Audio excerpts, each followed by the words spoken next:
You know, like when you like inhale wrong and you start like choking out. That's just what happened to me. Hi guys. Welcome to Wrestling Made Me Cry. My name is Kiley. I'm Aunt Collins.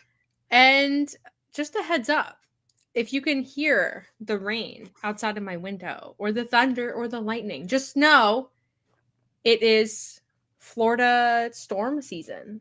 We're in the Let the thick of rain it. fall down. Yeah, so Wake my dreams. it is storming outside. So if we crash, we crash. Period. I'll try to steer the ship somehow. Yeah, and like worst case scenario, you might get an appearance from someone who can come and shut down the stream. So it might be a Mr. Jeremy Lambert. Yeah. Just let him know. Just let him know. You might get a guest appearance. That'll be fun. Me and Jeremy can chat all about our predictions for Love Island. I love Jeremy. One time, and this is going completely off the rails now, but that's okay. One time we did karaoke. Like a bunch of us went to karaoke. I can't remember where this was. This might have been North Carolina. I can't remember. We did karaoke, and Jeremy drove a bunch of us back to the Airbnb we were staying at. And the entire time we listened to Taylor Swift. The entire time.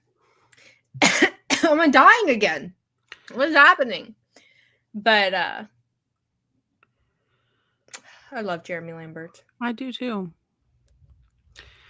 Remember, this is Wrestling Made Me Cry. If you would like to have your comment read by us, please send in a super chat so it appears for us. It is easy for us to find, and that way you'll be supporting the show and supporting your two favorite Sunday morning criers of wrestling. Do you even have? Yeah. Are we just the professional criers over here? Oh yeah, we need like a job title. Mm-hmm. Professional crier. That makes me think of friars though, and then I'm like, what are we, medieval? You know, as in Tuck, as in like Friar Tuck. No, like friars, like from medieval times. Let me look it up. Okay. Well, today is also Mother's Day. So, yes. In the chat, I would like you to tell us your favorite mothers of wrestling, whether it's Mother Wayne, whether it's Judy Bagwell. Tell us who your favorite mothers of wrestling. You could even put Rhea Ripley because she is mommy. So tell us, who are your favorite mothers of wrestling? Honestly, Beth Phoenix. Oh. You know? At least they have hoods. You know? It looks comf. My favorite mother in wrestling is Beth Phoenix. Okay. Adore Beth Phoenix. Always have, always will.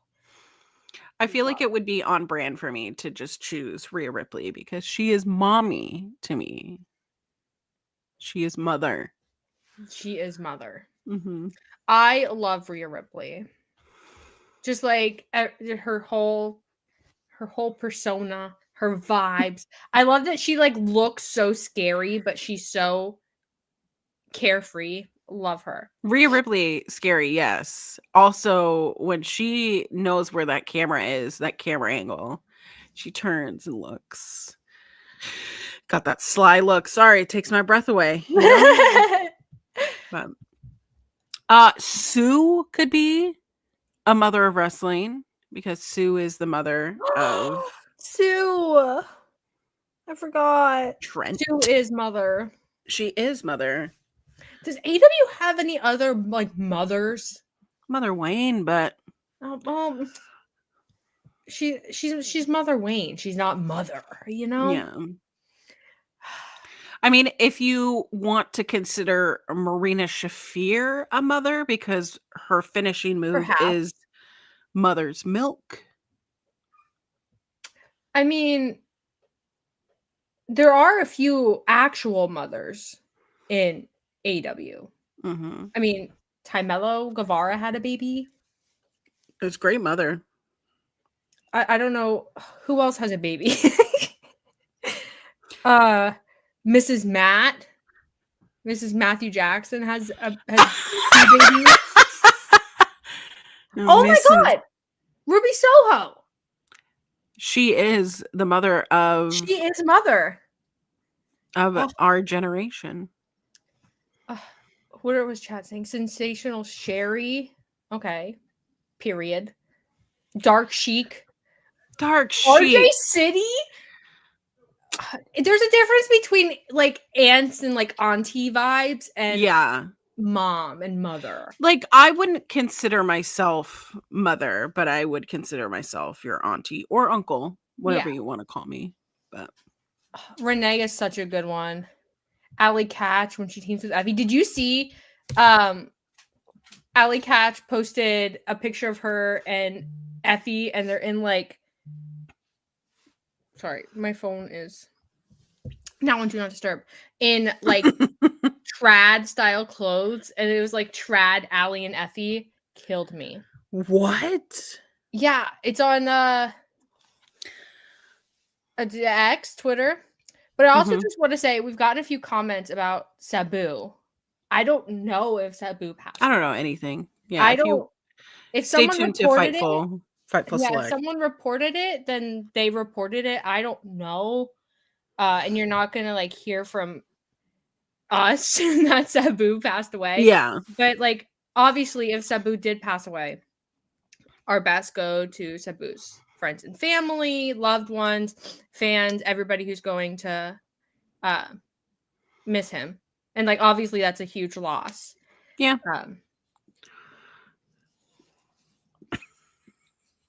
Sorry, I'm being licked by a dog. I put my hands down, and apparently you do have several dogs around here. Yeah, so there, if you can't see, there's a dog here, there's a dog here, there's a dog here. Well, if Sean reported it, then I feel like that's pretty trustworthy. But like obviously our thoughts are with everybody who was now mourning and grieving. Losses like that in wrestling are like really, really tough to handle. So my love and my thoughts to everybody who's grieving. But I don't want to. It doesn't feel like my place to like speak on it, you know? Yeah, because like I feel I'm not a member of Sabu's family. So, and I'm not a friend of Sabu, so I'm a fan. But I don't want to like sit here and be like, I don't know, something about it feels a little, So obviously thoughts and prayers to Sabu's family. I don't know how old Sabu was. Not 60. That old. 60. He's only 60. That's not that old at all. That's tough. But yeah, and if anybody in the chat is grieving, of course, love and good vibes to you as well, and rest in peace to Sabu. But we have some wrestling to talk about, maybe lighten the mood a little bit, get some happiness and joy on a tough day. Also, if you're just joining us, it is storming here. I feel like I have to remind you. If I drop out of the stream, you know what happened. I didn't leave you on purpose. I promise. I'm gonna take it personally here. So, could you imagine? I just leave on purpose. I'm just like, bye. I don't produce this show, so I don't have any of the mechanics. You would just be here. I'd just be here. back in my early podcasting days before I had like producer privileges, so like when you first join Fightful, someone produces the show for you, and Jeremy would produce Tag Talk like in the early days, and he would just have to sit there and wait for us to be done, and then he would come end it for us. But yeah, behind the scenes little quirks. But so what I wanted to talk about, well, there's a few things to talk about today. Yeah, we have the 300th episode of Dynamite this week, which is crazy to think about. 300. I feel like we just celebrated the 200th. But maybe that's wrong. We just celebrated the 5-year. Oh, maybe that's what I'm thinking. And it's on July 2nd, Ontario, Canada. See? Which is my sister's birthday. Like, why doesn't it ever focus for me? I feel like it always focuses for you. Yeah. Sorry. Oh, and you can see my little tab open that just says Mangonadas. So actually, this brings up a good point. I have a question about Nitro. Okay. Because I didn't watch WCW as it aired. Okay. So I know that AEW just passed Nitro in like the prime time slot or whatever. But how many total episodes did WCW produce of television? Like with like all in total. Oh, you asking me? No, I'm asking you in chat. In chat. Because is AEW close to passing like all of WCW? Okay, well, Mike, you watched live every Nitro. Tell me, how many episodes was it? Because I have no idea. But it's got to be coming up soon, right? Because AEW's been going 5 years. Perhaps. I don't know. Maybe we need to call up Kyle K. Sparks and ask. If you're just talking about Nitro, then it would be. It went for 7 years. 7 years. How many? Okay, so 7 times 52 times. Wait. Almost 6 years. Okay, sorry, my math was off. Almost 6. Well, maybe it was WCW had 7 years of television and 6 were Nitro. Because didn't WCW have another show? Am I losing my mind? 290 episodes was Nitro total, or that? There are a lot of shows. Yeah, they had other things. Who is like the WCW historian? See, this is the thing. It's like when all of this was going on, I intentionally was not a Nitro girly. Yeah. I was like, I was very, very much into the Monday Night Wars. Yeah. So, yes, WCW Thunder. Yeah, I wasn't alive. WCW. Saturday night, they had WCW Worldwide. Okay, so 290 episodes of Nitro, and then the other show was Thunder. Okay, so I would say AEW is pretty close to passing WCW in total. I don't know how many weeks. Someone also had to do the math. I'm not a mathematician. Thank God. Can you imagine if I was building spaceships? It would not be good. Listen, it would not be good. I asked, do you have to have a math degree to do well at my job? And they said no. If I had a math degree, I think my job would be a lot easier. You math, and here's me getting on my soapbox. Math is low-key so important simply because it teaches you how to solve puzzles, essentially. I mean, I love a puzzle, but I'm a human, so I definitely make human error sometimes. Yeah. I was okay at math. Like, I wasn't ever gonna be like the best in the class, 100% on every test, all that kind of stuff. I was okay. I passed every math class. I was way better at geometry than something like calculus or that kind of stuff. But Yeah.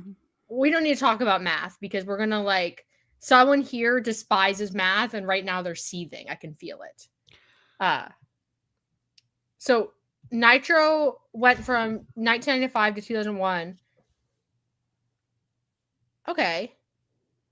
Yeah. I don't know the math. You guys someone else do the math.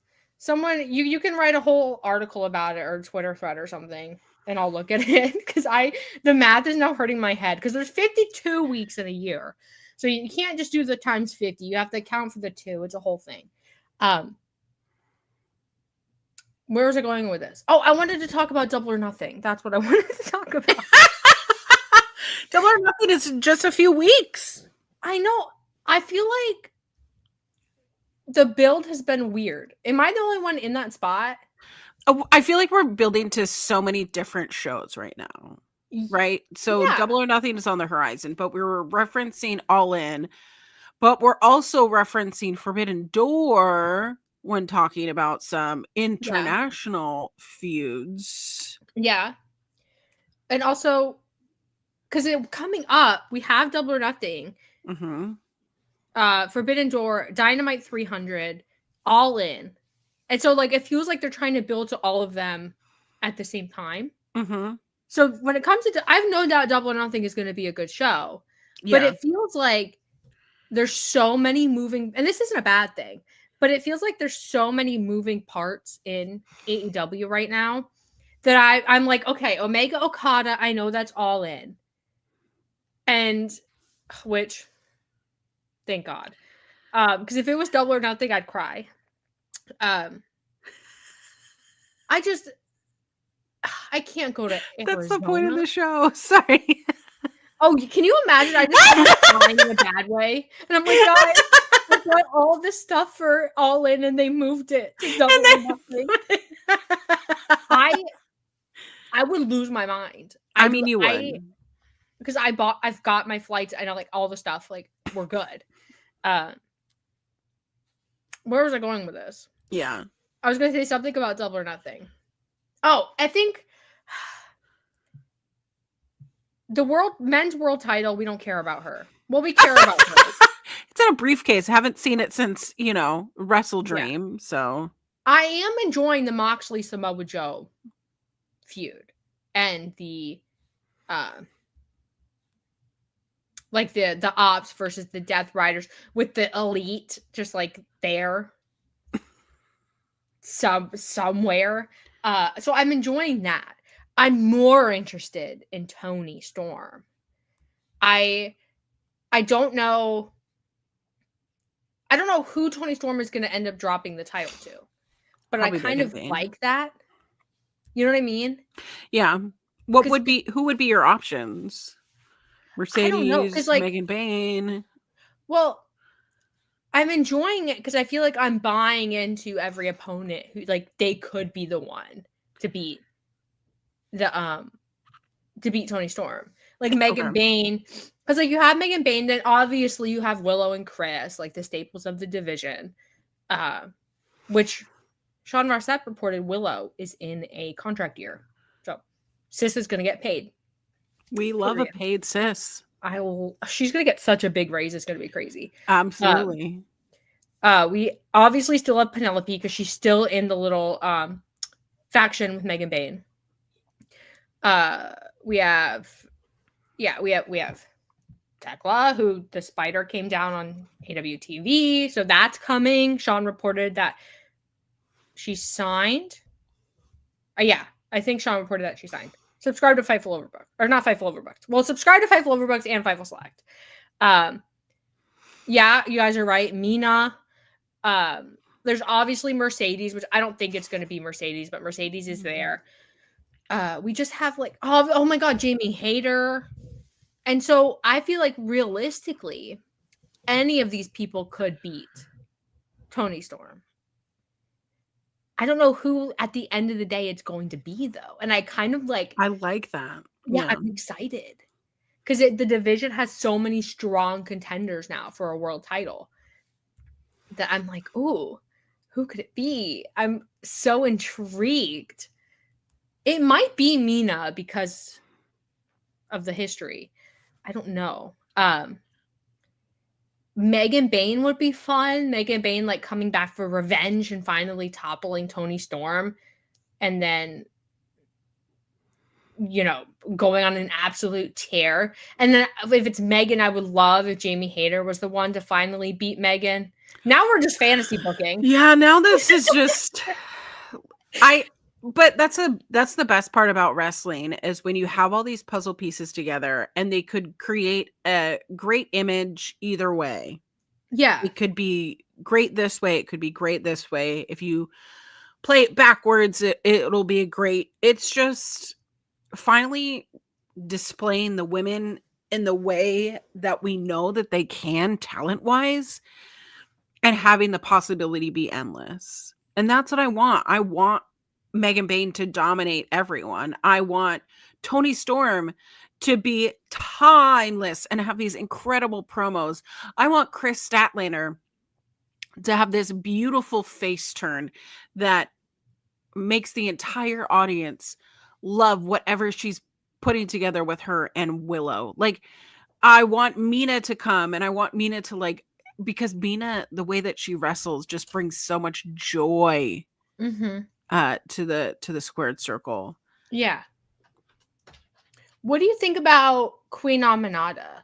Because they've been really building her, and maybe not as the one to beat Toni Storm, but as someone that they see a real future in the division. So, I mean, I've been wanting Queen Aminata to be the one that takes Athena's Ring of Honor title, so that Athena can, have her feud with Mercedes, because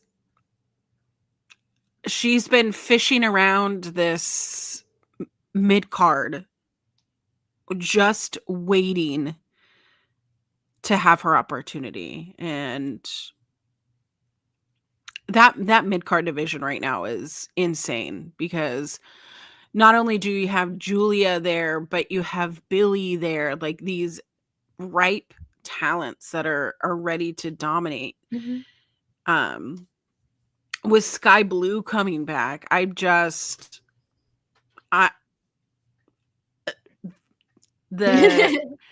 know how to say it, but it's like, for the first time ever, it's really that the women's division not only has great people in the forefront, right, where the main title is, people trying to grasp at it, but now we really have a solid mid-card division for women. I just need Tony Khan to book it like they're important.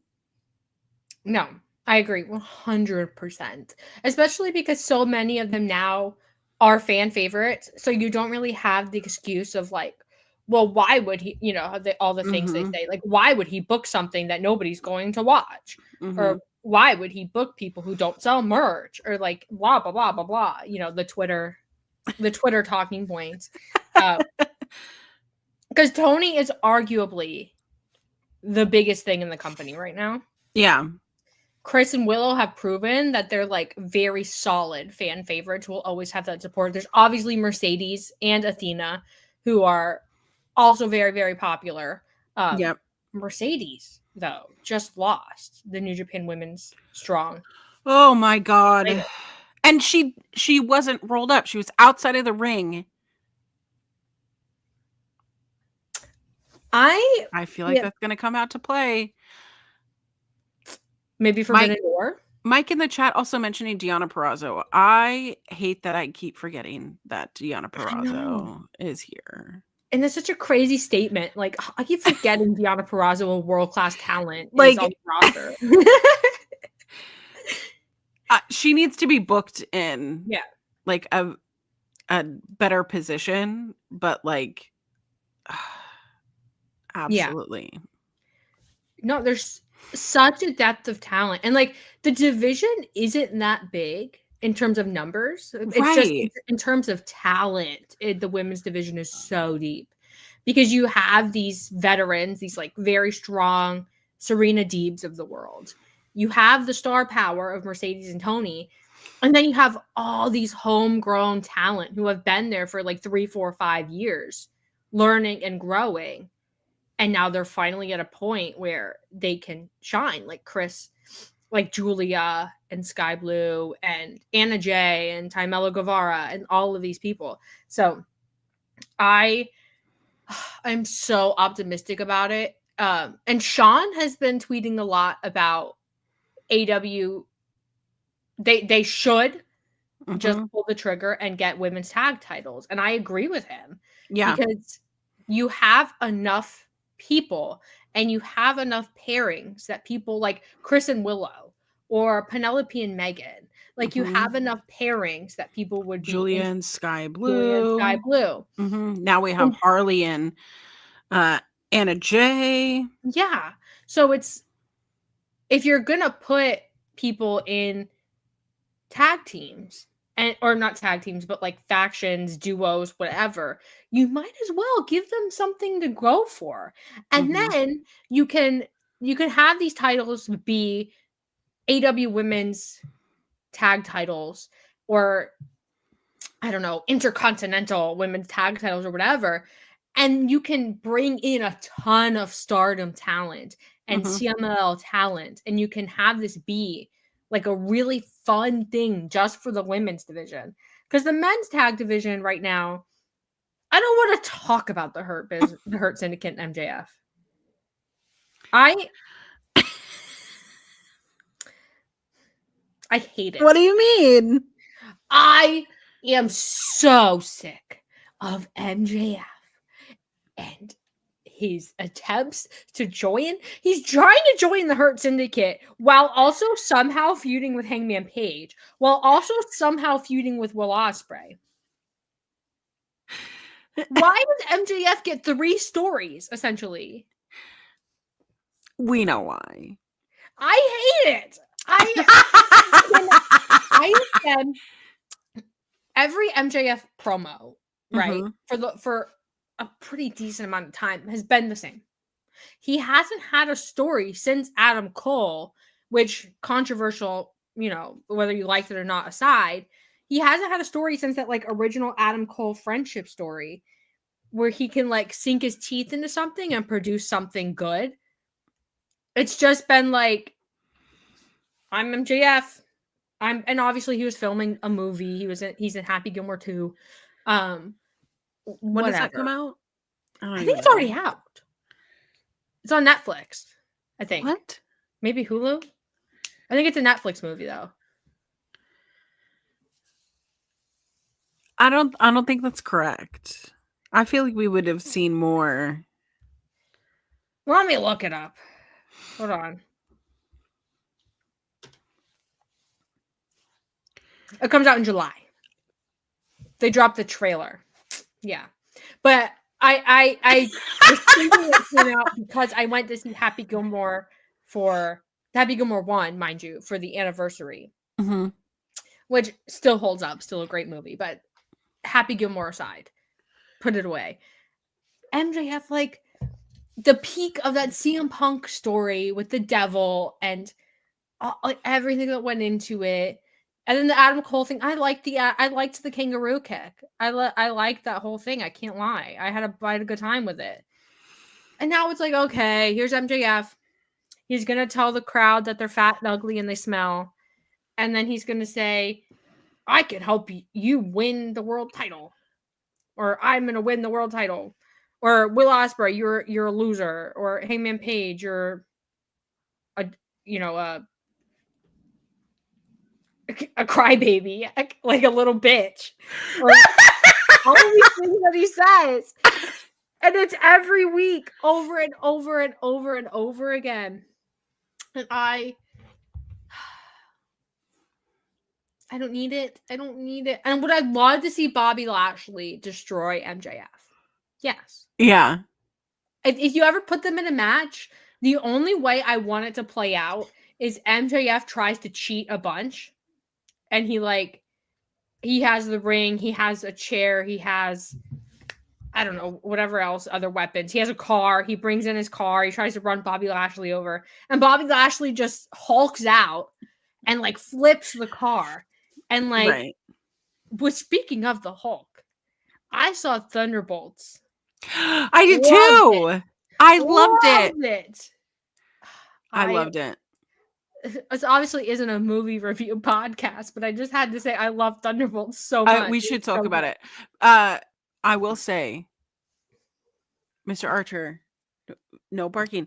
That Bucky has always been my favorite of all the Avengers. Same.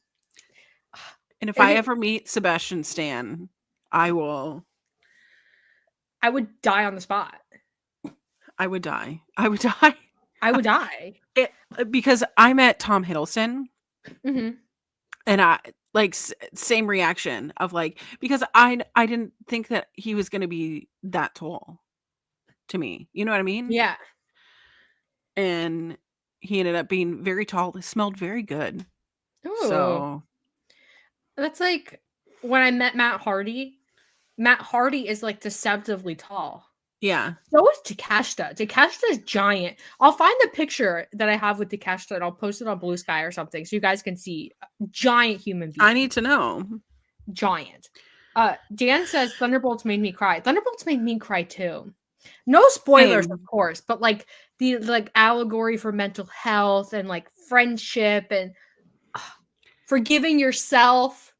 Like it's like we're so back. Like yeah, they give me Avengers 1. Yeah. So good. Then obviously they're, you know, it's not a spoiler because they're marketing it as the new Avengers. But so good. Mox is surprisingly tall. I met Mox, surprisingly tall. William Regal, also very freaking tall. There's a lot of wrestlers who are very tall, but they don't look as big because they're in a business with people who are like just slightly bigger. And so like our perception of them is so warped.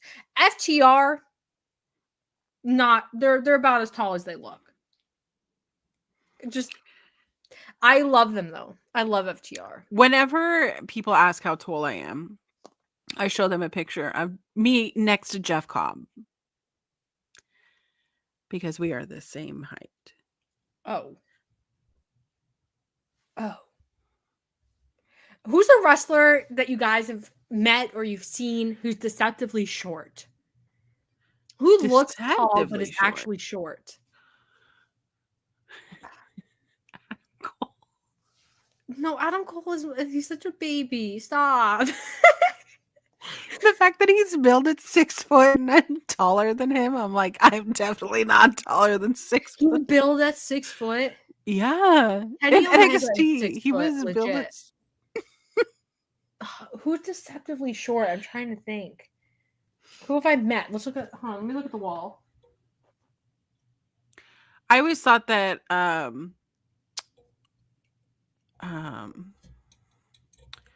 Scorpio Sky.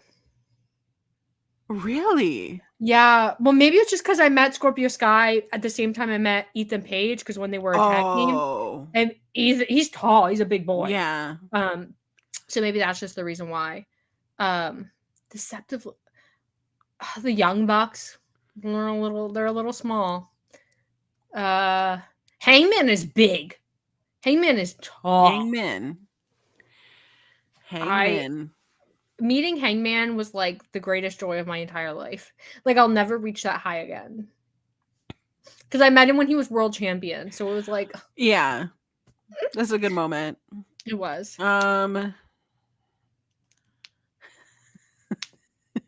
You know who's short and confirmed how short they are to me? Because guys, I'm almost 6 foot. Like I'm about a half an inch to an inch shorter. Yeah. Layla Gray. Layla Gray is so small. So small. Oh my god, also Layla Hirsch is so small. Oh my gosh. All of the Laylas. Layla, if your name is Layla, you're just a little shorty. But Layla I was meeting all the baddies. Yeah, That Layla is small too. I was meeting all the baddies, and I was like, okay, Jade is like, Jade is taller than me. giant. Yeah, she's a large person. Yes. And like I knew that Red Velvet was gonna be small, but when I was standing next to Layla, I was like, oh, yeah. okay. I met Jade, and Jade was wearing heels when I Mhm. met her, and we took a picture of us flexing. This is like one of my best meeting a wrestler stories. We were flexing in a picture, and she made everybody stop, and she rolled up my sleeves so that so we could show off our biceps together. And I just stood there while Jade Cargill's like rolling up my sleeve, and I was like, "She okay? Like Okay. you're Jade Cargill. You can do whatever you want. You can touch me You could, on yeah, whatever you want, baby. Anything." Jose says I was in an elevator with MJF and Cole. They're both like 5'10". MJF is small. Is small. He's small. He's small. Yeah. Claudio giant. The thing is, I live in a part of Florida where a lot of wrestlers live. So sometimes you see them out I and wouldn't about. look at him and think anything about him is small. Well, it's even worse because I saw Claudio in public once. This was like years ago, back when he was with WWE. And I think I was working a campaign at the time. I can't recall because I was downtown for something. I can't remember. Maybe it was Pride. I can't remember. But Claudio got out of a car, and the car must have been lower or something. I don't know. But it looked like a toy next to him because I saw him across the way. And I was like, oh my God, that's Cesaro. It was just, you know who is surprisingly big, like in terms of like beef, not necessarily height? Xavier Woods. Oh, baby, I He's be wide. knowing. I be wide. knowing he's built like a square. He's got cake. Dango and Tyler Breeze. They're both tall. They're tall. Yeah. They're tall. Like 6'4". Yeah, they're big boys. Mm-hmm. Kyle Fletcher's big. I've never met Kyle Fletcher. Met Bobby Fish quite a few times, let me tell you that. Where's the lie? There was a point in my life where I was traveling a lot and Bobby Fish was always there. Yeah. Because he was with AEW. And so we're like at the airport at the same time. We're at the coffee shop at the same time. So I know way more about Bobby Fish than I need to at this point. Love you, Bobby Fish. Yeah. Love you all in the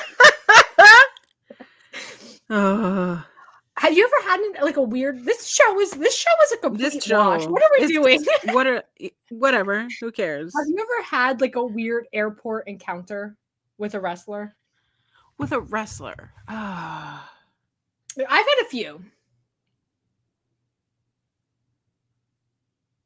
Well, see, I'm in an area in the United States that, like, if there's a wrestler in the airport, like that's yeah, there's only like 3 or 4, but the only like airport encounter that I've had with like a wrestler adjacent person would be Aubrey, and I waved and I dropped all of my identification on the floor. Understandable. Because I was like, that's my friend Aubrey, and I dropped all my stuff, and then I was like, and I went to pick it up, and then I looked up and they were already gone. They went through like pre-boarding, whatever, and I'm a plebeian, so normal. I'm a normie. I need to get TSA pre-check. I feel like I've had a few weird airport ones, but the Bobby Fish saga that went on for like a year. Every time I traveled, I saw Bobby Fish at the airport. That was, yeah. You can imagine. I'd show up and I'd be like, please, no more Bobby Fish in the TSA line behind Bobby Fish. Mm-hmm. Every time. It's okay though, guys. Because you know what? AEW. Another person who is tall that I wasn't expecting to be as tall is Swerve. I've never met Swerve. How He's tall? Like over 6 foot tall. Like, I was expecting him to be like 6 foot ish. Yeah. He does look tall. Like he has like the proportions. Like he's kind of lanky. He's got a not long skinny torso. lanky, but like long limbed lanky. You know what I mean? Mm-hmm. Oh, he's 6'1", 6'2". And that's pretty big. Yeah. Yeah. I feel like we're in an age where being excessively tall, like 6'4" plus, is not necessarily just a ticket to success in wrestling. Yeah. Because I feel like a lot of the popular style of wrestling now, you can have a better shot at perfecting it if you're a little bit smaller. Like the Young Bucks or FTR. Like, buddy. Where you going, bud? He says, I'm out. You done? Okay. Yep. Okay, Mr. Boy Guy. Okay. He wants to go sit in the sunshine. Understandable. We're over here, yapping about short wrestlers. You know who's short? That 11-pound guy right there.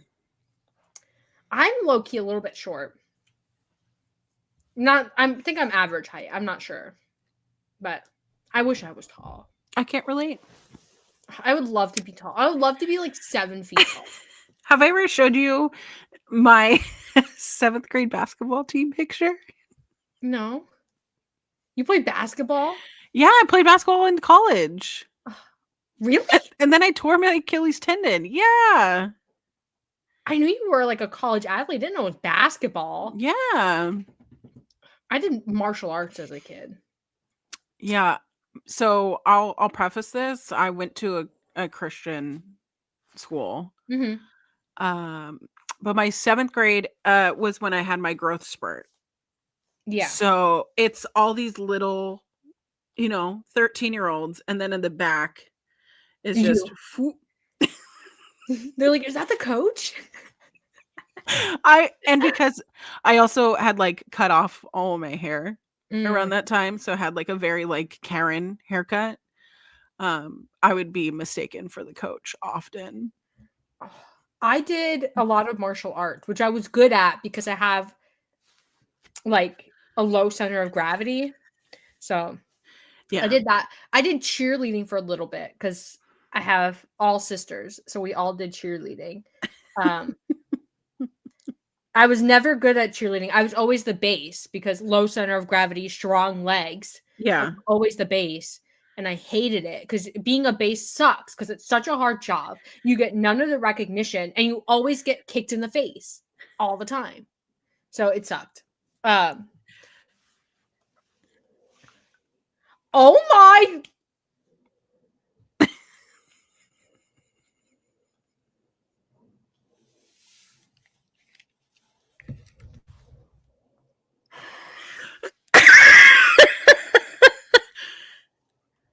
I wonder which one is me. If you're just listening to the show, I need you to understand that Collins just showed a picture of their middle school basketball team. You're like a head, like a whole head above the second tallest person. The second tallest person. Yep. That's wild. I wish I was that tall. If I was that tall, I would like, you know how people slap Ricochet's bald head? I'd be like slapping heads.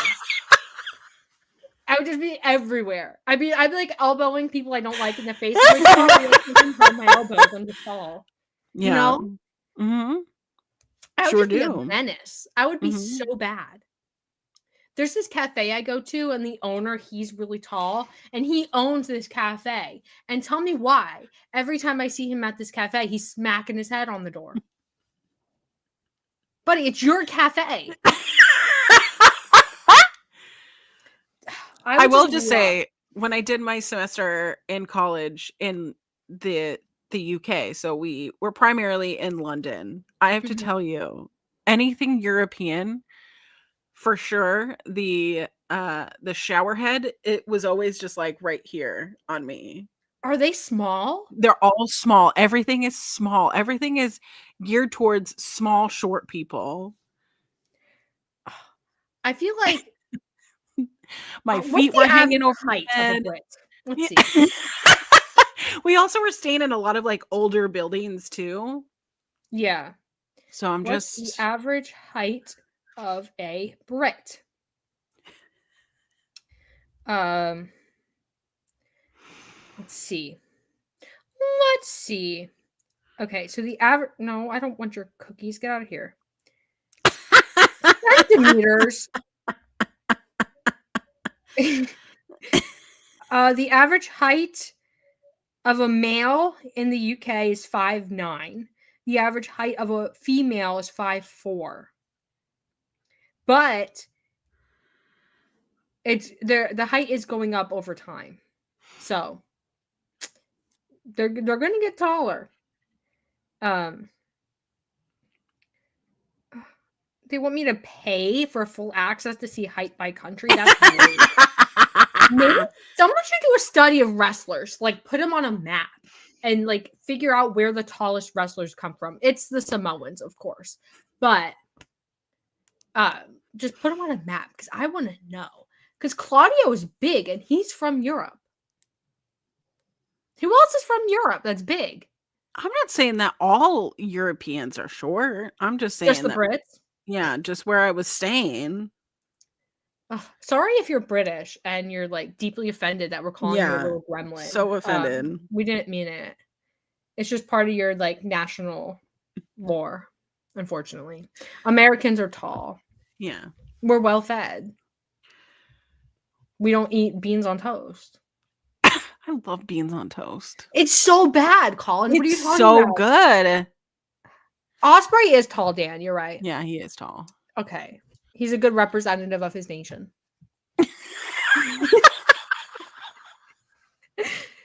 This is the funniest chat ever. I came in here with I had a plan for this show. We were going to talk about Mercedes, we were going to talk about Double or Nothing, and then we were going to talk about Dynamite 300 and like what it's going to look like. And instead, but you know what? I'm having a good time. Australians, Cool Dream says Australians look the tallest. Who's Kyle Fletcher's an Australian? He's Australian, right? Yeah, so is Rhea Ripley. Yeah, and who else is Australian? Oh, Mark Davis is Australian. Oh, Mark Davis. I love him. I love him too. Yes. New Zealanders are big. Is Jay White a New Zealander? Yeah, he is. Yeah. He looks small to me. Who else is a New Zealander, Isaac? Who else is a New Zealander? Who's a New Zealander wrestler? Help me. I can't recall. But New Zealanders, like indigenous New Zealanders, I've seen them. They're big. Mm-hmm. Dakota Kai, that's true. Dakota Kai isn't a New Zealander. Jay White, he's maybe short, but he's big. He's a big, bulky boy. He's wide. Big, bulky boy. There's a lot of big, bulky boys in AW. You have Jay White, you have both FTRs. They're both big, bulky boys. You have Kenny Omega. You have you have Samoa Joe and Eddie Kingston. They're big, bulky boys. Who else is a big, bulky boy? I love me some Eddie Kingston. I'm looking at my wall of figures for inspiration here. Christian Cage? Should we count Christian Cage as a big, bulky boy? Perhaps? Do we think? Bobby Lashley. Oh. And Brody King. And Hobbs. Brody King made me feel like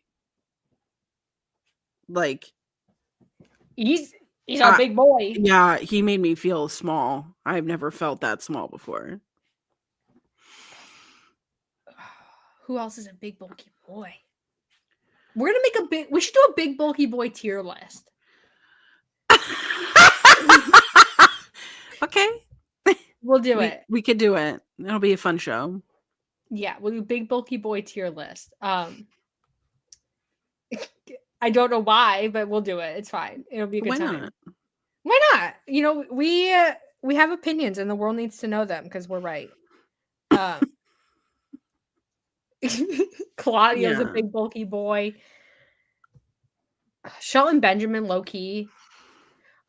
Yeah, when is Eddie Kingston coming back? We need him. In my heart. That's not for me to decide. I love Eddie Kingston. When I've told the story before when I met Eddie Kingston and we bonded over Rain energy drinks, which I've since stopped drinking because they gave me heart palpitations. They have like a lot of caffeine in them.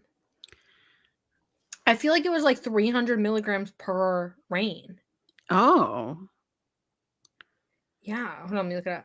Yeah, 300 milligrams of caffeine in a 16-ounce can. So, and me and Eddie Kingston were just downing them. Like it was nothing. That sounds like a lot. It was a lot. It was atrocious. But we had to do it to get through, life. Life in general. Okay, let's see. What Josh Alexander looks big. I've never met Josh Alexander. Can't confirm. He does look big, though. Danhausen being billed at over 300 pounds. Yeah, Danhausen is jacked. He's a big He is boy. jacked, yeah. How did we get on this topic? What were we talking about?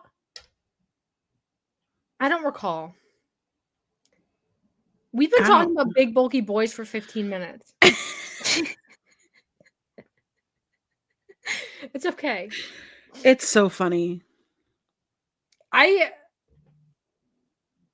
like trying to backtrack. I'm like trying to trace our steps through. Oh, we were talking about MJF and the Hurt Syndicate. That's yeah, on the topic. Forgot about him.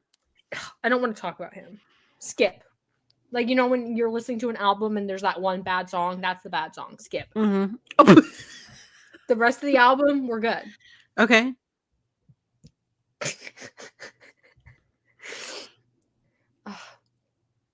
Oh, Wardlow, Powerhouse Hobbs, Brian Cage. Do not say Brian Cage in front of me. Are you a Brian Cage fan, Collins? No? Okay, perfect. We're on the same page. We're fine. Why would I? I don't know. Why are people Brian Cage fans? I don't know. Never seen one. Not? Huh? I said I've never seen one. Mike in the chat is. So you found it. Mike could be a bot though, so we don't know. Brian Cage is just like botting chats. I would do that. That's hilarious though. Former TNA champion, that means nothing to me. You know who else was TNT champion? Jeff Jarrett, my arch nemesis. Get out.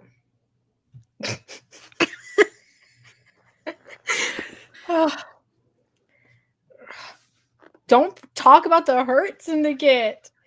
Why were we talking about it? Oh, we're talking about Built to Double or Nothing. I don't know. I feel like it's gonna be Bobby Lashley versus MJF. Okay. Perhaps. Bobby Lashley versus MJF. Or would they not pair MJF with MVP to tag? Perhaps. That would be a good time. And then he Trojan horses it. And then we watch the murder of MJF. I would be into it. I feel like it would be really cathartic for me. It would be, wouldn't it be? Just MJF just like laying in the ring helpless. It'd be a good time. Do you... Because I think we both agree, like, ultimately, the Hurt Syndicate is going to leapfrog. Or not leapfrog. Betray MJF. Or, like, reject MJF. Or, like, hurt his feelings. Break his heart. Yeah. Stomp on it. Yeah. MJF can't have friends. It's against his character.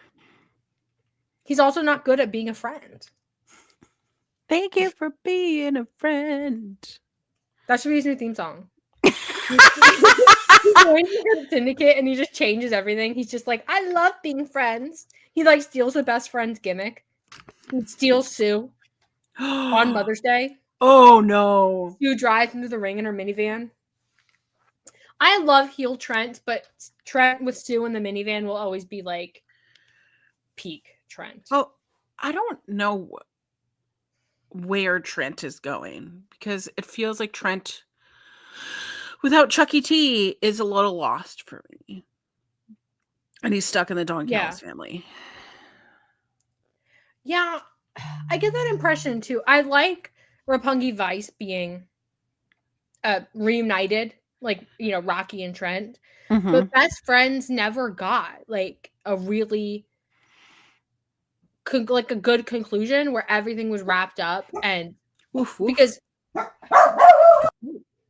because Chris and Orange Cassidy kind of went and did their own things, because like Chris had the heel turn, which Chris turned heel after Trent turned heel.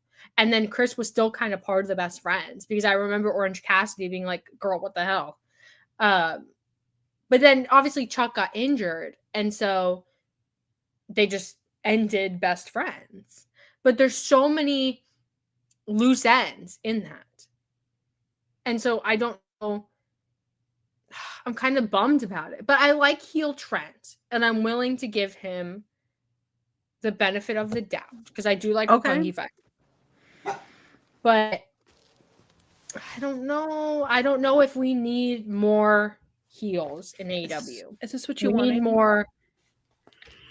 Hello, what are your thoughts on Trent? Penny, you want to share your independent thoughts? She has no thoughts. She doesn't think about Trent. So I reserve my thoughts for better things. Oh, I respect it. Okay, girl. Okay, girl. No, you're not allowed to leave. No, because this would dismantle my whole system. You could just bark for free. Oh my God, I just remembered. I wanted to ask you this at the top of the show, and now here we are, 56 minutes later. Thoughts on the Good Brothers being back in New Japan? Is it Groundhog Day?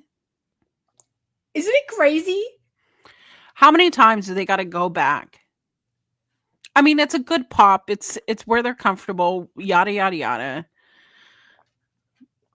But how long are they going to be doing this, you know? I don't know. Because, like, no tea, no shade, of course. But it's not like either of them are putting out their best matches, right? And their run in AEW was fun, but it was mostly fun because of Kenny Omega. Because of Kenny Omega, yeah. Yeah, and they were, and like Being the Elite, they had good Being the Elite bits, like Sour Boy. So it's like, yeah, Sour Boy was great. I loved Sour Boy. I don't know, because like they did the thing with the Young Bucks and the War Dogs, so like they're just back in Bullet Club, I guess. I guess Bullet Club needed some reinforcement since they lost some key members, the original members. But here's the thing. I think that Carl Anderson was having some of the best matches of his career right before his last WWE run, right? He was doing some of the best singles work. And then they go into WWE to do nothing. Yeah. Nothing. So. I don't know. Because I don't want to be that person that's like, hey, buddy, it's passed by. Because I don't believe in that. I feel like if you want to wrestle, there's probably a spot for you somewhere. Like if you have enough dedication and like love for it. I just don't want them to come back to AEW and be with the Young Bucks again. And then it's the Good Brothers, the Young Bucks, and Okada. And I don't know. Something about it. I'm like, no, we have such a good, we're like finally patching all the holes in the Death Rider story with the Op. Mm-hmm. And we're like finally making it make sense. And there's like a vision beyond Darby Allin. And then it's like, well, what about the Good Brothers? They need to wrestle in New Japan. And so they also took multiple pictures with the Young Bucks, including a picture that New Japan themselves posted. And so that probably means they're going to have AEW appearances. And I don't want it. I don't want it. So I don't know where this AJ Styles to AEW thing started, Mike. Because Mike in the chat says if AJ Styles does go to AEW, I wouldn't mind it. I don't even know if he's in a contract year. I don't know what's going on with anybody's contracts. Honestly, like I like being taken by surprise. But I don't know if AEW needs AJ Styles. Can I be real? Can I be so real with you? I think AJ Styles is the sun is setting on his career. I wouldn't mind an AJ versus Kenny Omega match on a big stage. Sure. But I don't know. We can't just say like every Bullet Club guy should go to AEW because then I mean that is basically what's happening. With the exception of Tama Tonga and Tongaloa. It does feel like every Bullet Club guy is ending up somehow in AEW. AEW is Bullet Club. Mm-hmm. But AJ versus Kenny would be a match that I would want. And like Kenny has said multiple times that he wants to have that match on a big stage. So I guess AJ versus Will Ospreay would be good. But I don't see AJ leaving WWE. No, I don't think so either. I mean, the man has been everywhere on every promotion. He's not leaving. Well, I don't know. Never say never, I guess, because I didn't think that Daniel Bryan would leave, and then Bryan Danielson debuted. So never say. And then also Adam Copeland. I never thought that was going to happen, and here we are. And MVP and oh my god. Well, I guess okay. Okay, so speaking of releases, I know that we've talked about like how we would fantasy build. Who out of all of the releases do you think would be a good fit for AEW? Dakota Kai. Like first and foremost. Because I think Dakota Kai is an experienced wrestler who never got to hit her stride in WWE for XYZ reasons. And so I feel like there's a lot left in the tank. So Dakota, Shayna Baszler would be really good in AEW because there's a lot of factions and stories that sort of fit Shayna's style, like this more like MMA grapple type wrestler style. Yeah. Those would probably be my top two for AEW. I wouldn't be mad about any of the rest of them popping up in AEW because go get paid. Hello. Yeah. But like pick of the litter, it would be those two because I've always loved Dakota Kai. And then as a wrestler and as a person, because she's done a lot of media stuff and a lot of like gaming content and things like that. So I would be into that. And I also feel like before anyone says anything, because Collins and I have both talked about this on social media, I do not care that Dakota Kai is 37 years old. The fact that she's older than me, I have no idea. Yeah. It does not matter to me. And like, here's the thing. And like Biggie said, if you have seen this Biggie quote, you know it's true. 35 for a woman and 35 for a man are perceived as two totally different things. 35 for a woman in wrestling is somehow the end of her career, and 35 for a man is his prime. Need I remind you, Kenny Omega won the IWGP World Heavyweight Championship in his mid-30s. And that match is proclaimed as one of the best matches of all time. And like the peak of Kenny Omega's career. Until now, of course. But 37 is not old. You're only saying it's old because she's a woman. And you see a wrinkle on her face and you're like, oh my God, she must be 70. That's it. And she's not injury prone either. You can't say, oh, she's old and injury prone when CM Punk is on the roster. And Seth Rollins, for that matter. It's young. It's young. And they're running John Cena versus Randy Orton, or they ran John Cena and Randy Orton. And now I'm like fired up. I'm like shaking. I'm like very angry. Because you make John Cena world champion. You make his first opponent Randy Orton. Mm-hmm. After an awful match against Cody Rhodes, who, mind you, is also old by this standard. And the commentary with Randy Orton, they're talking about Randy Orton's going to wrestle for 10 more years. How?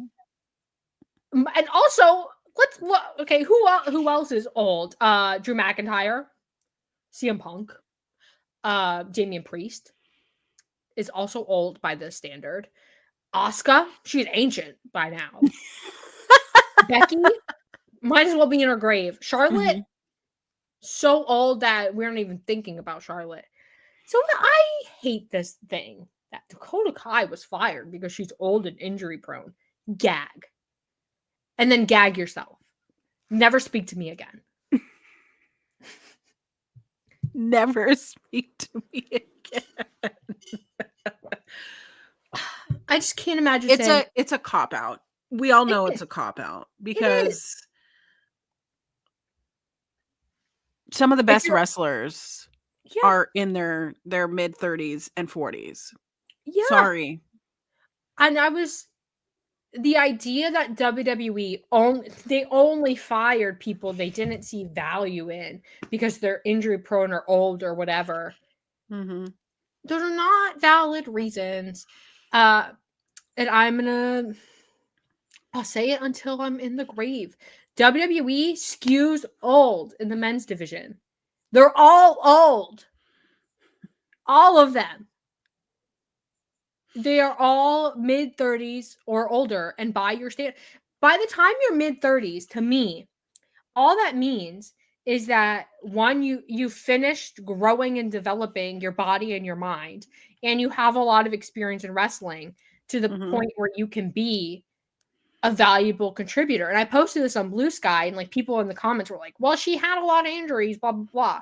If Dakota Kai was a man at 37 with Dakota Kai's skills and experience, we would be saying that WWE should pay him a ton of money, lock him down as a reliable hand to get some good matches out of the young guys and help them get over, and put on some good matches with the older guys, and in case we need a main event.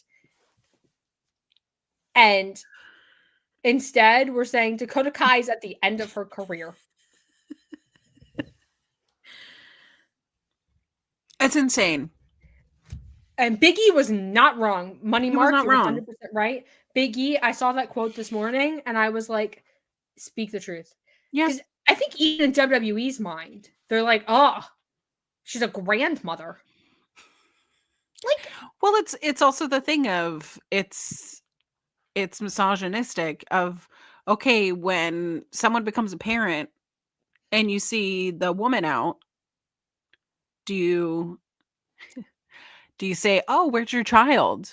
Okay, how come you don't say it to the man? Every time I meet a man and they're in their like mid-30s now, I'm just going to be like, where's your children? Where's your children? Where's your wife? Where's your established career? Yeah. Where's your 401k? How much is in it? Let me know. Because we're at a point now where 50 years ago in wrestling, 37, your body was probably beat up and you probably weren't young, right?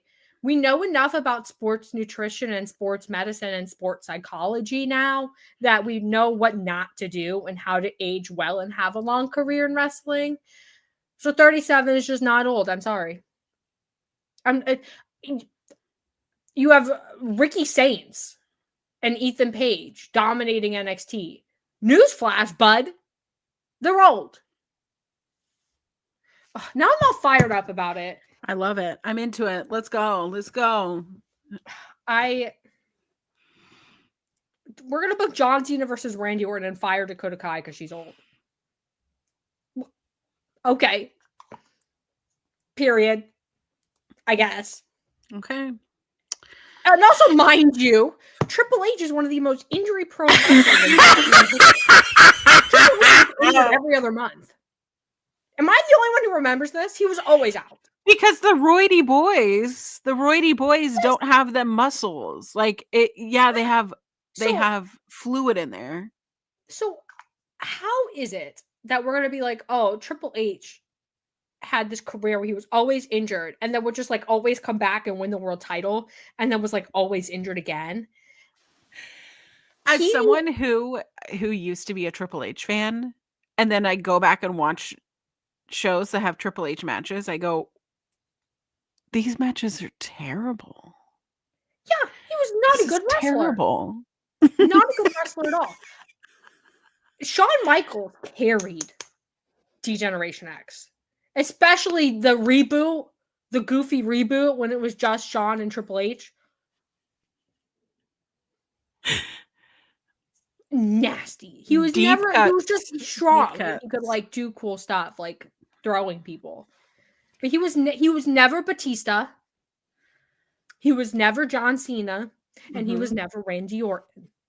Period. And somehow now, this guy, we're just supposed to believe he knows who is too old and injury prone to wrestle. The guy who booked John Cena versus Randy Orton with R-Truth. This is why we don't watch WWE. This is why I don't watch WWE. Because it pisses me off. They do all this nasty business stuff. Nasty business. Which that's the reason I boycott. I don't boycott because I hate John Cena. And then this. And then I go on Twitter and like all of the tweets are like, oh my God, it's so cool. John Cena versus Randy Orton. My inner child is screaming. And I'm like, there's no way. There's no way. There's no way that you're like, I can't. I can't. But also, do you remember I can't remember when this was. Triple H had this like absolute awful match against The Undertaker. I can't remember when it was. And I feel like that was the moment my like frontal lobe developed. And I was like, oh, I've seen the light on this situation. Shawn Michaels, great wrestler, holds up. Everything he does holds up. Bret Hart, everything he did holds up. Absolutely. Triple H is not in that category. Kurt Angle, everything Kurt does holds up. John Cena even. John Cena had some bangers, especially when he was young. Randy and Batista, also, they hold up. Triple H.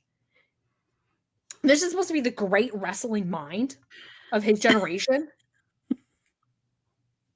I'm sorry. We need to move on because now I'm getting like... Yeah, like you're getting heated. Yeah.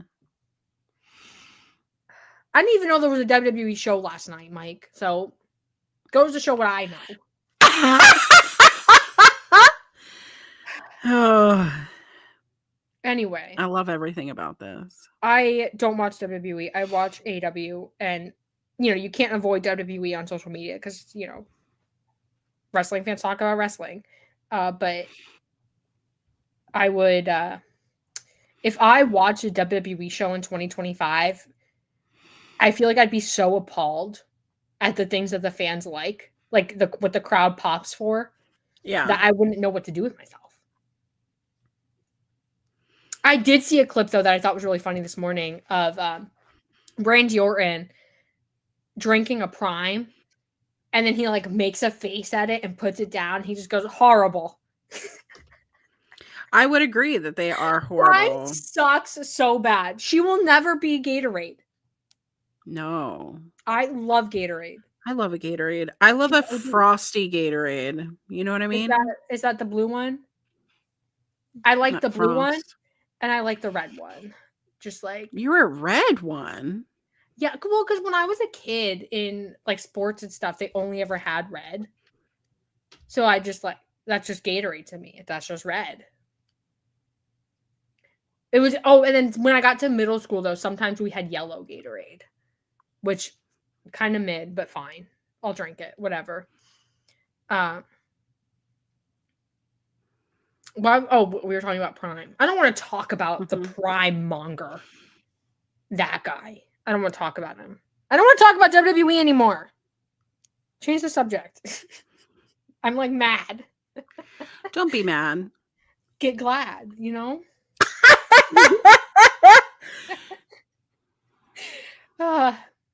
Orange Gatorade is bad. What are you talking about? I don't like Orange Gatorade. Why would you choose orange Gatorade? There's so many better flavors. I would rather choose the grape flavor than grape isn't bad. I feel like that my issue with the grape flavor though is that you can taste the salt in it.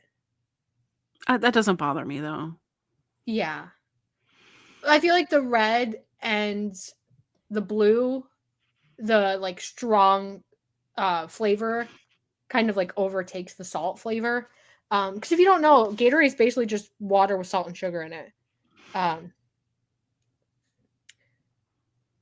But orange, mid. Glacier Cherry's pretty good too. That's true. Powerade has some banger flavors too. Not gonna lie. I do prefer Gatorade though. She's the OG queen. She is the OG queen. She's the OG queen. I don't know what this show was. I don't know either, but this just in. I just bought my flight to All In. We're going to All In. We're going to All In. I'm so excited. Because I've been tracking this flight, okay? Yeah.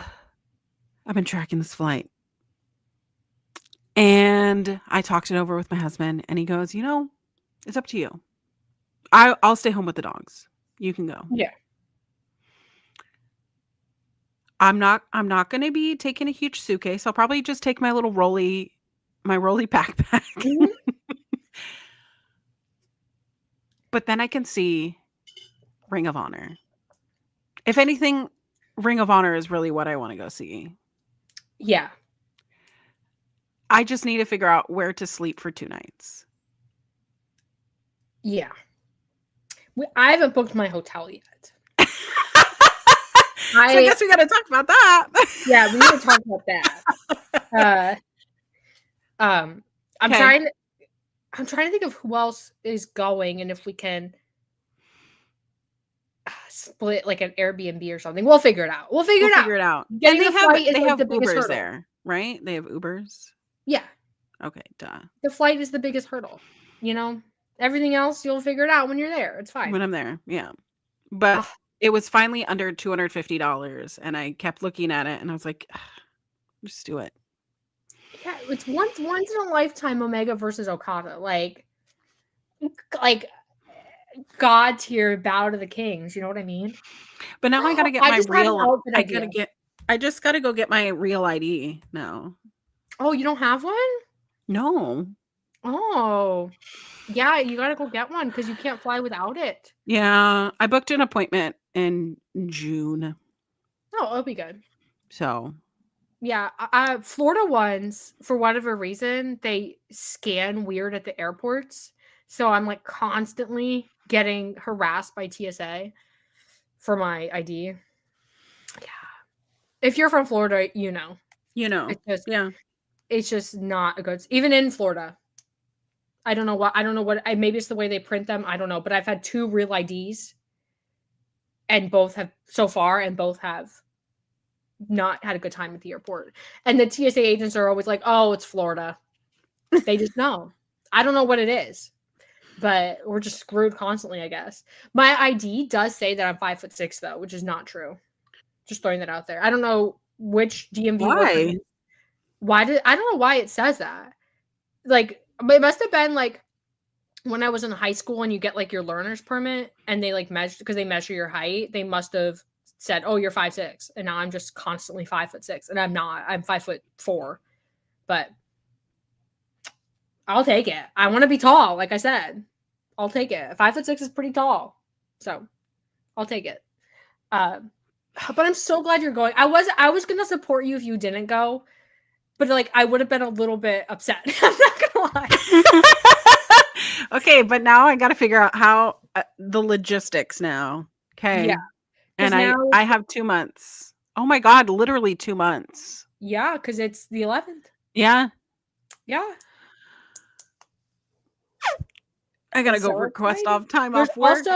There's gonna be Starcast. Oh. A little convention, which I don't know if I'm going to yet. They haven't announced anybody who's gonna be there, so don't know. But it's gonna be such a good time. And it's a big pay-per-view weekend. So like the AEW fans just take over the city. It's been a long time since I've been to like a full pay-per-view weekend. It's since Revolution, 2024, Sting's retirement. That was the last time I went to like a full pay-per-view weekend. So I'm excited. And it's y'all in. I want to get a pink cowboy hat. Yeah, same. And I'm gonna wear were we talking about this on stream or was this before stream? It was before stream. I'm gonna wear hot pink and I have a Kenny Omega shirt that has pink in it. And then it's gonna be so cutie pie. And it's just gonna be such a good time. It's gonna be hot though. It's gonna be like 100 degrees there. I can't wait. Why? But that means that you can walk around basically half naked and nobody can judge you. I am into that. We're going to All In. If anybody in the chat is going to All In and you happen to see us, don't be shy. Yeah, please. I'm very approachable in person.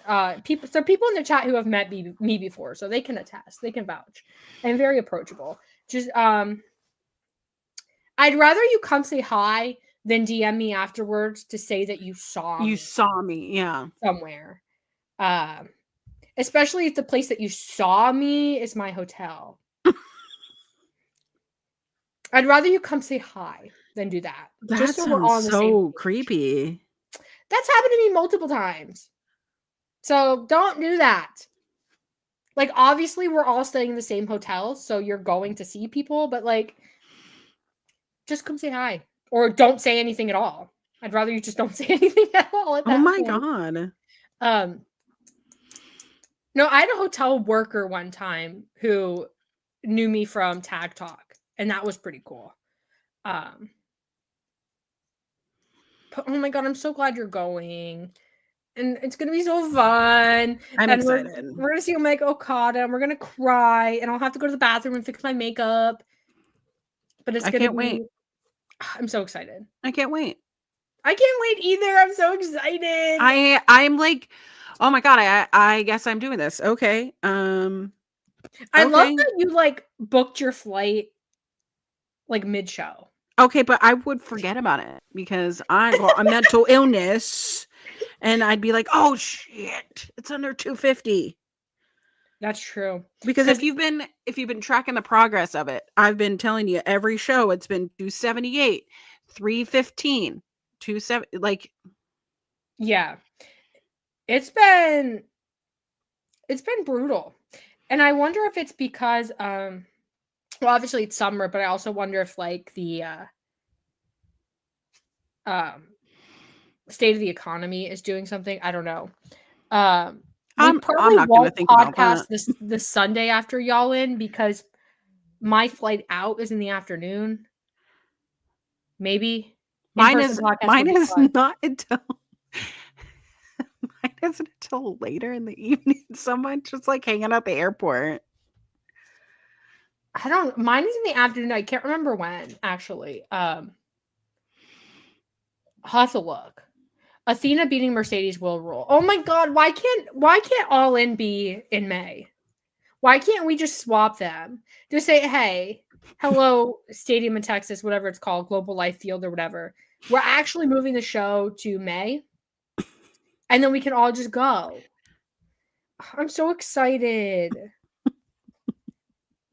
Don't laugh. I'm excited. How excited are you? I'm so excited. I've been like nonstop thinking about it since whenever I booked my tickets, whenever that was. What I don't know, like 3 weeks ago, something like that. And we're gonna get good food, and we're gonna one thing about me when I'm on a wrestling trip, I'm just always so excited the whole time. I don't sleep. There in Charlotte, I literally crashed. Like, we went back to Airbnb and I took the fattest nap of my life. I woke up and I felt like a new person. I slept by a dumpster once after a wrestling show. Ew. Well, so like what happened was that if you know Hoffman Estates and you know Now Arena, you know there's no yeah. so you have to wait or walk back to your hotel, which all the hotels are like 5-6 miles away, and it's the middle of the night, and there's no street lights, and I'm a woman, and so it's like, and I was with a group of women, and so we were just chilling like in this parking lot, and there was like just happened to be a dumpster there, and I laid down, and I woke up because Cassidy Haynes from Body Slam Net texted me to let me know that there was a certain brawl that occurred backstage, which has come to be known as Brawl Out. So that was, and then we went to the airport because we flew in and flew out immediately. Yeah. And we were on the floor of the airport at 3 a.m, and I'm talking to Cassidy Haynes about a certain someone biting one of my favorite wrestlers of all time. So yeah, that was my Brawl Out experience. The picture of me sleeping in the dumpster, Haley posted it for my birthday, so it's on my Blue Sky somewhere if someone wants to go see me sleeping by a dumpster. Oh my god. But yeah, what a crazy ending to this crazy show. We came in, we had a plan, and instead we did something else, but it was a fun time. I had a good show. I think this was a great show. And I survived the thunderstorm. Is it still raining? Is it still raining out? Yeah. Yeah, but I didn't crash. So that's a win. I'm so proud of you. Yeah. Can you imagine my stream crashed in the middle of the big bulky boy talk? I would have been so upset. I'm so funny. That's so funny. I'm sorry. That's so funny. Big bulky boy talk. Big bulky boy talk. We gotta do our tier list. Maybe that's what we'll do. All right. In Texas. In person. Sounds good. Period. Do you want to do your final thoughts and your plugs? Final thoughts is I am so excited for all the things that are coming up in wrestling. I'm excited for just being a person, just being alive these days. But I'm also am a big fan of that girl that was screaming during the Mercedes match. She is my hero. Yeah. So yeah, those are my final thoughts. You can find me on all social media _queer auntie. I have been hanging out more on Blue Sky, so if you want to come check out when I go live, I usually am live streaming Thursdays through Sundays. This week was weird because Ring of Honor was not on Thursday. Yeah, their show was on Friday because Collision was on Thursday this week, and I had one of those days where I had to I couldn't be on live stream. I couldn't do it. But anyways, be sure to check me out on all social media. And if you're going to be at Y'all In, come find me and say hi, and please don't be weird. Period. Please don't be weird. Yeah. You can follow me on Blue Sky and Twitter at Kiley Wrestling. I'm more active on Blue Sky. But I'm on both. If you're more into Twitter, it's fine. This is Wrestling Made Me Cry. It's a show where me and Collins come and we talk about all the things in wrestling that made us cry.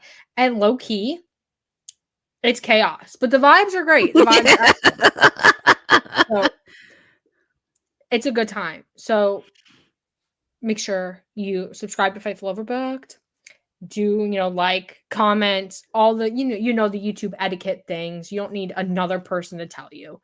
This is Fightful Overbooked. It's a channel with a million different shows about wrestling, non-wrestling, everything in between. So after the show, make sure you go to the playlist tab and you go check out other people's show. I recommend Coexisting with Rob and Maggie. Love them to death. And yeah, we're live every Sunday at noon Eastern time-ish.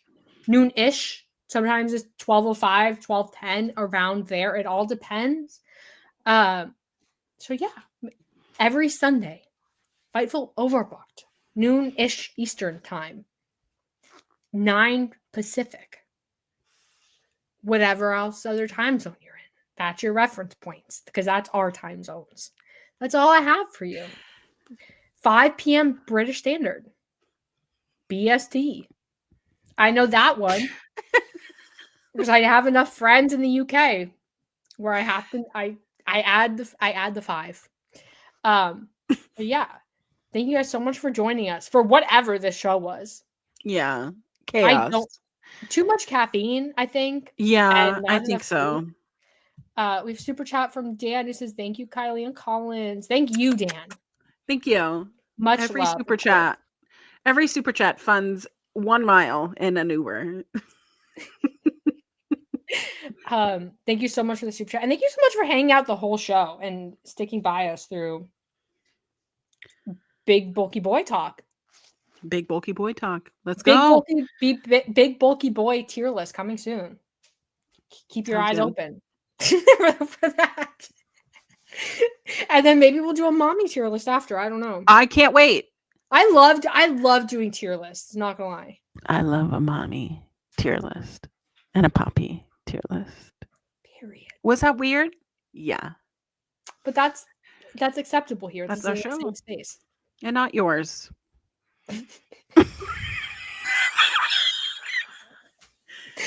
When will it end?